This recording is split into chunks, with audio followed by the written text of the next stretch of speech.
Well. It is July 2nd, 2020. At about, 4 or something in the afternoon. Back here at Fallbrook Center. My little Taliban, ISIS, Al-Qaeda security guard that was plaguing me, he got shut down on Friday. He called the cops, they came out. He told them he didn't like me, they told him too fucking bad. So now when he comes by, he just ignores me. I told him, but either way, I'm gonna fucking cause trouble for the piece of shit. Because fuck him.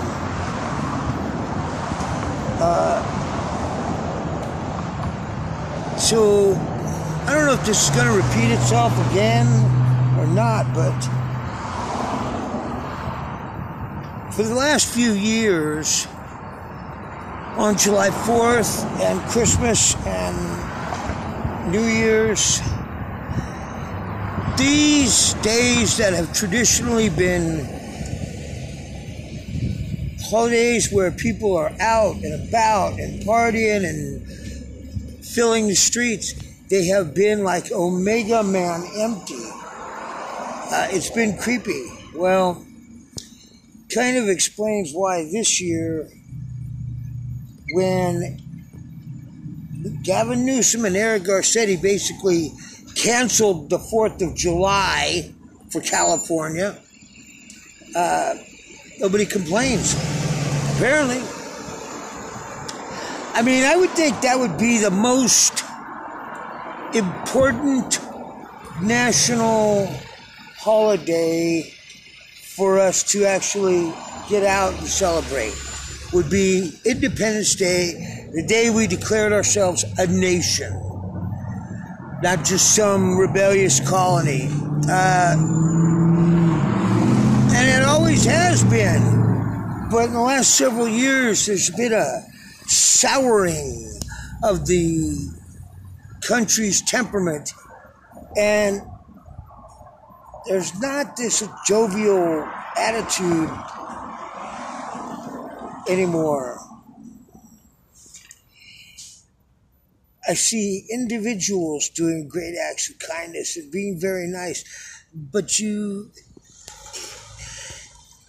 don't see a lot of people just being nice for the hell of it, or doing something nice, putting it out there first. It's always in response. As a nation, we have symptoms of illness. On a Zoom show last night, there was a guy who was talking about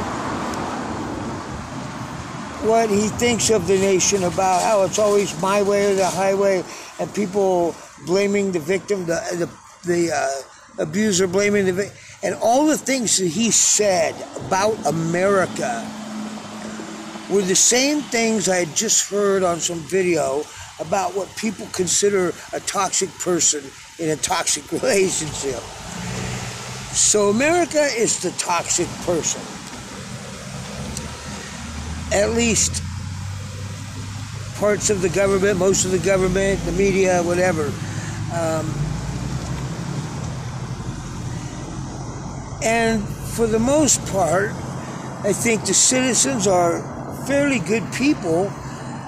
They might be misled and easily manipulated, but their hearts are in the right place for the most part. Everybody has their sick fucks. But, you know, why wouldn't you be? I got a friend, a comic, Brian Whitaker, and he says, hey, you know, fucking George Clooney, Matt Damon, Brad Pitt, Angelina Jolie, they're doing all this international charity. He goes, it's about time. You done used up all your play days doing every other fucking thing till you got bored. I mean, kind of, right? But this is the day when we're supposed to, like, actually think about the flag and they have nixed fireworks displays and beaches and barbecues, and because right after reopening, after doing some reopening, then for a couple of days there was protests about the whole bullshit COVID thing, and that quickly turned into Black Lives Matter protests that were time clock, punch card, started 9 in the morning, ended at 5 at night. They burned a bunch of shit, tore down statues, fucked shit up. And as soon as and then they started claiming a rise in coronavirus cases. There's several things wrong with this whole deal. New infections. Well, for one, there's a rise in testing. So, of course, they're going to have a rise in positive tests. But if there's a spike at all due to human activity, they do some specifically said about family gatherings, the temptation to take off your mask and to kiss and hug your loved ones. Look, motherfucker, no matter what the cost, that is what America is about. We fight so that we can love and kiss our loved ones. That's what we do. So whether it's, I don't know, but you take a risk. I'm a combat vet. Other guys, lots of people, they've gone to war for this shit. How can this guy say we can't do it? But all the hundreds of thousands of protesters that day in and day out go find a different place to destroy, try to divide people racially and cause ill differences in the world racially, those people couldn't have anything to do with a spike in coronavirus cases. Now, from my understanding, when they called it COVID-19, that was because the CO stands for corona, and the VI stands for virus, and the D19 stands for the year, the date of the year, 2019. So why would we keep referring to our tests and cases and all this as coronavirus? It makes me wonder what the fuck they're testing for. Because if they're just testing for any old coronavirus, I dare say everybody on Earth's got a positive exposure to that. But having been to prison, and you can ask anybody who's been to prison, they now test positive for TB and a couple other things probably, and yet they never have had them, never will have them. But when you're exposed to things, your healthy immune system fights off these attackers, external attackers, and that's what you get your antibodies from. If you're testing for antibodies, then you're testing for a healthy system, not a weak one. So why would you do that? You would basically need to have blood taken and put under an electron microscope to see whether you have that particular strain. So they're not doing this.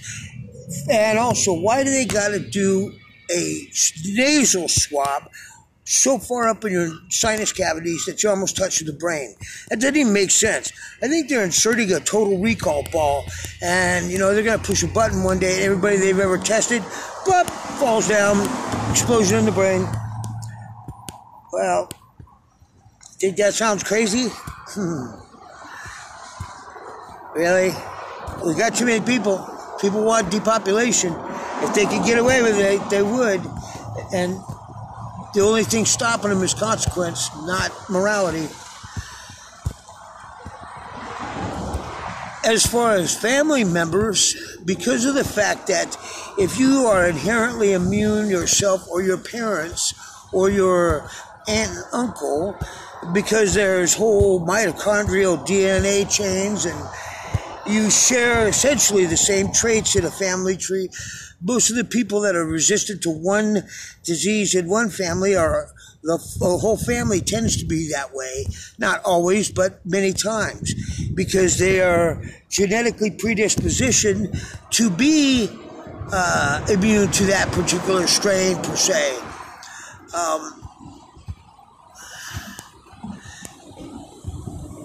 I don't trust anything that Fauci, a guy from the WHO, Gavin Newsom especially, Eric Garcetti, most of the people, anybody that's involved in the medical community, that's a scary thing. I don't trust people in the medical community to be telling me the truth. So now, if you don't trust your doctor to tell you the truth about one thing, would you trust him to tell you the truth about your health? Everybody's suspicious of everybody else, and maybe rightfully so, but that's not a good thing for a supposedly unified nation. And it just takes the hint of the problem, and you see all the shame and guilt come out of both sides of racial matters. And I mean, we are plagued with real problems. We need to, as a nation, sit on a couch of a therapist nation and get some of this shit out, you know. Of course, America was started, we did shady shit from the very beginning. How arrogant were we to just sail over here and go, we discovered this new land? No, you didn't, motherfuckers. But then this thing about new infections. So now if you test positive for TB, for instance, you will always test positive. We can't tell whether this thing is, how real it is, how long it's been here, because you just got to take the media and these fucking shady fuckers' words for it. This might have been around for a long time.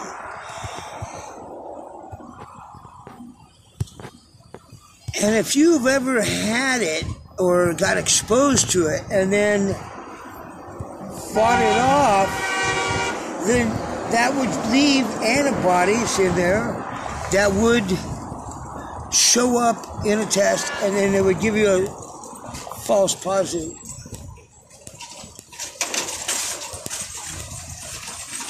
So, but still, the numbers, even given their numbers, which I don't believe, they're hyperinflated numbers. They can't make them big enough to make a difference.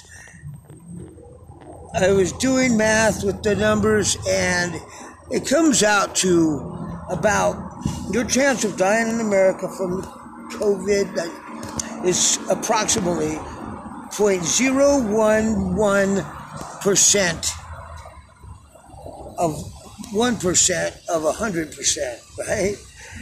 So I told Tracy, I go, that's about a 1 in 4,300 chance of dying in America. And she says, that sounds scary. Like if I was playing lotto, I probably think I had good odds there. Look, by the time you get done busting slobs and hot and heavy breath with 4,300 Americans standing in line, you will have caught something else way more dangerous before you caught COVID-19. So, and if it's just something that makes us sick, well, we're only going to get sick once. And then we'll be, and the things that they talk about, like there's a second wave and there's another pandemic. So this motherfucker just wants to keep the whole nation on froze with not working, with fear, and keep everybody. The whole fear panic thing is bad on your immune system. The deprivation of your happiness and family and friends, of the things you used to do, that's unhealthy. Instead of bolstering your safety by an external disease, they're actually weakening your body's self-defense health shields to the point to where you could catch something just because. And if not that, just the sheer stress alone would kill a motherfucker. It's pissing me off. I didn't serve this country to, you know, that's one thing you always think about. There's Tom Cruise, there's Bruce Springsteen singing about it, there's the national anthem. I mean, the 4th of July, how can you fucking cancel that? That's bullshit. You can't. Unless we're under nuclear attack or fucking, you see zombie bodies rising up in the streets by thousands. Because some guy in a nursing home died, the whole nation's gotta, that doesn't, this is right after they get done tearing all the statues down, and then they want to erase history and rewrite history literally, and then do away with all the historically traditional holidays. But in every country, there's an Independence Day celebration. And this is, that's all I